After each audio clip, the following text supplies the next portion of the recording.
네, 다음 순천방송국 연결합니다. 송나영 앵커, 직장 내 괴롭힘 소식이 있다고요? 네, 직장 내 괴롭힘을 호소해도 회사 내에서 쉽게 해결되지 않는 경우가 많은데요. 가해자와의 분리 조치가 이루어지지 않거나 피해 직원에게 불이익이 돌아오는 보복성 인사까지 더해져 피해 직원이 결국 퇴사하는 경우도 있습니다. 유승용 기자의 보도입니다. 여수공항에서 일하는 A씨가 직장 내 괴롭힘과 따돌림을 당했다며 회사에 신고한 건 지난해 4월. 고참인 상대 직원은 견책을 받았고 근무조도 바뀌었습니다. 하지만 분리조치 한 달 반 만에 가해 직원이 승진하면서 업무상 대면하는 상황이 생겼습니다. 승진을 해버린 바람에 더 심각한 상황이 이제 발생했습니다. 그래서 노동조합 측에서도 회사에 요청을 공문으로 4번 정도 요청을 했고, 실질적인 분리조치가 안 되면서 괴롭힘 피해를 입은 또 다른 직원은 참다 못해 결국 회사를 그만뒀습니다. 노조는 회사를 고용노동부에 고발했습니다. 이에 대해 회사 측은 고용노동지청에서 접수해 판단하고 있는 사안이라 구체적인 답을 하기 어렵다고 밝혔습니다. 고위 간부의 직장 내 괴롭힘 문제가 불거졌던 순천의 한 신용협동조합. 문제를 제기한 피해 직원들이 강등되거나 터무니없이 낮은 근무평정 점수를 받는 등 보복성 2차 가해 논란이 일었습니다. 전남노동권익센터가 직장 내 괴롭힘을 제기한 직원에 대한 불이익 처우라며 고용노동부에 고발했습니다. 본인들이 그것을 입증을 해야 되고 본인이 그거를 처벌을 요구하기가 매우 어렵습니다.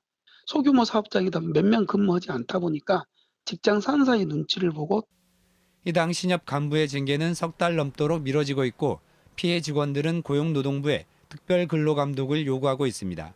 KBS 뉴스 유승용입니다. 여수 묘도에 대규모 액화 천연가스 시설이 들어섭니다. 전라남도와 여수시, GS에너지 한양은 오늘 전남도청에서 묘도 LNG 터미널 투자 협약을 맺었습니다. 묘도 LNG 터미널은 20만 제곱미터 부지에 저장 탱크와 전용 항만, 배관을 구축하는 사업으로 1조 4천억 원을 투자해 2027년 말 완공 예정입니다. 완공 후엔 연간 300만 톤씩 LNG를 공급하게 됩니다. 한편 여수시는 묘도 항만 재개발 지역을 기회발전 특구로 지정 신청할 계획입니다.